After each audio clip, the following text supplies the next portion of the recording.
See, the yellow pages is good for something. Being vertically challenged is something else. But this is fun, but I feel disconnected, so I'm going to go over to this thing. Is this all right? Okay.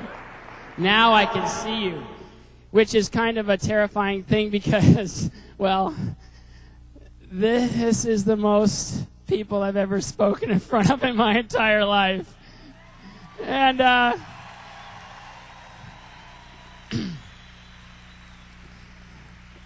and my heart is kind of beating out of my chest right now.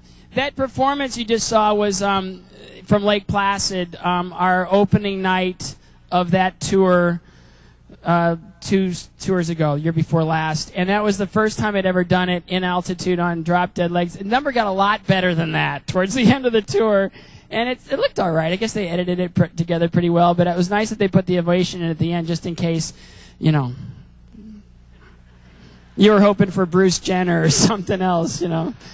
So this is exciting. This is wonderful. Congratulations to all of you. You're doing phenomenal things, and it's such a pleasure for me to be here and be a part of your conference. Again, congratulations. Give yourselves a hand for making such a difference in so many people's lives.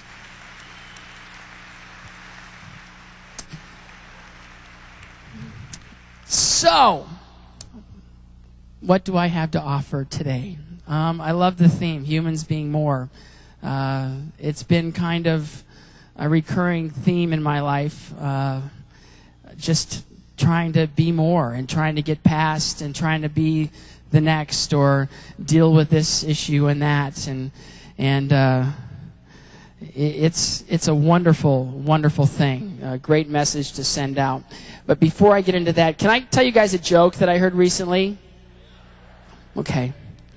This elderly couple was having trouble remembering things, and they thought it might be affecting their relationship. So they went to the doctor, and they said, we love each other, we're committed, and we're best friends, but we're having trouble remembering what the other said, and it's starting to get a little bit tough.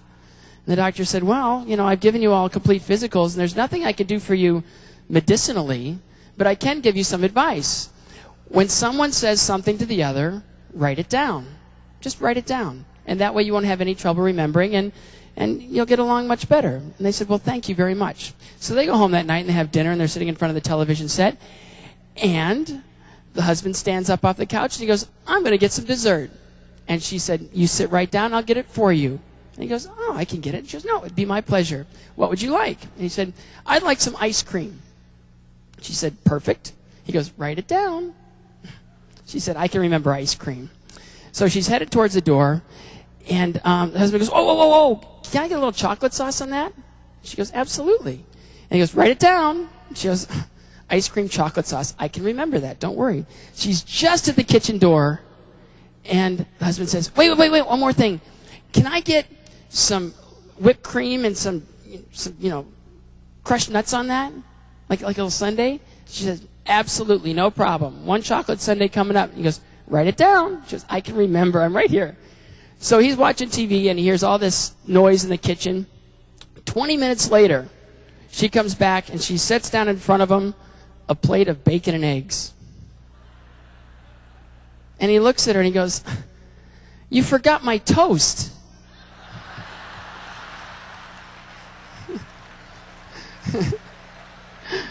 I love that joke. Anyway,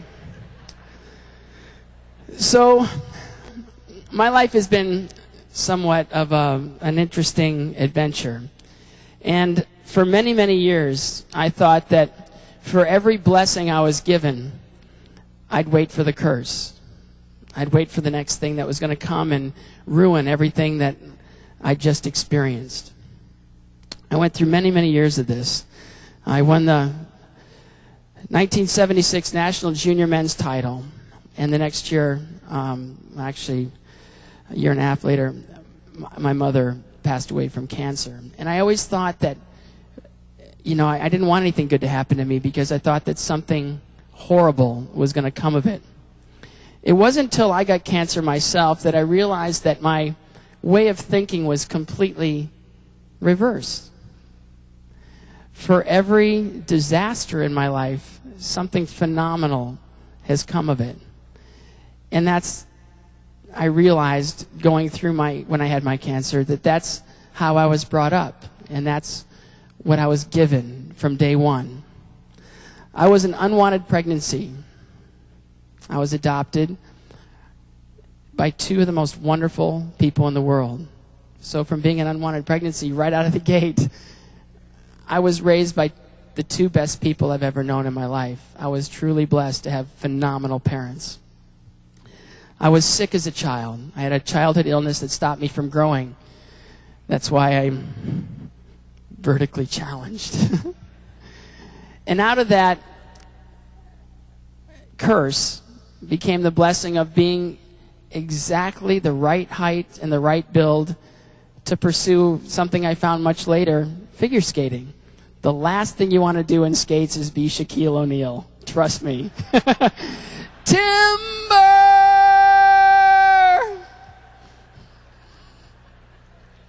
They can slam dunk all they want. I like to see Shaq do a backflip.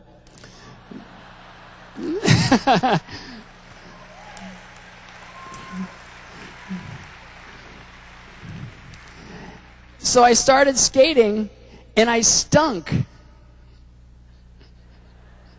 I'd do okay. I mean, I'd win a couple things here, and I'd do okay there because, well, it's easy to be on the podium when there's 3 guys in your event. There's 400 girls, 3 guys.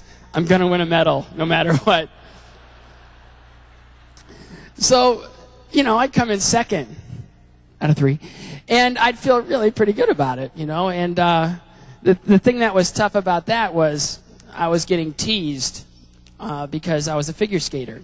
All the other guys in my school thought it was a sissy sport, and what are you doing that for? Why don't you come out and play football with us? Well, I really think that would be a painful thing. It turned into this thing where I was taking so much heat that it affected my self-esteem. Just when I thought I was getting my health back from my childhood illness by participating in figure skating, I was taking all the heat at school, and it really affected me. And when you're the smallest kid in your class, try defending yourself. Get down here so I can hit you.